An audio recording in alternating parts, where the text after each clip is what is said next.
কলকাতা সহ অন্যান্য জেলাগুলিতে দিন দিন বাড়ছে ডেঙ্গি আক্রান্তের সংখ্যা, বাড়ছে আতঙ্ক।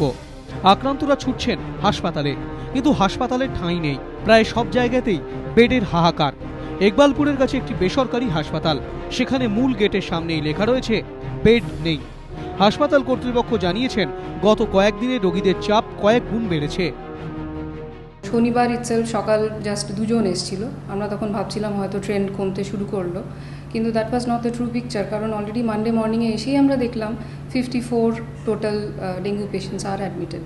তো যেহেতু বুঝতেই পারছেন বেড তো ক্রাইসিস একটা থাকেই, 54 জন ভর্তি পেশেন্ট রয়েছেন, 54 সবাই ডেঙ্গি, হয় NS1 অথবা IGM। একই ছবি বাইপাস সংলগ্ন একটি হাসপাতালেও, সেখানেও গেটের বাইরে লেখা রয়েছে বেড নেই। অনেককেই গেটের বাইরে থেকেই ফিরে যেতে হচ্ছে। বেডের জন্য এই হাহাকারের ছবি কার্যত শহরের সর্বত্রই। বালিগঞ্জের একটি হাসপাতালেও ভর্তি বন্ধ, বেড নেই। অ্যাম্বুলেন্সে এসেও ফিরে যেতে হচ্ছে রোগীদের। এদিকে SSKM এ কয়েকজন জুনিয়র ডাক্তারই ডেঙ্গিতে আক্রান্ত হয়েছেন। তাদের অভিযোগ, ঠিকমতো কীটনাশক স্প্রে করা হচ্ছে না। ময়ূখ ঠাকুর চক্রবর্তী, ABP আনন্দ, কলকাতা।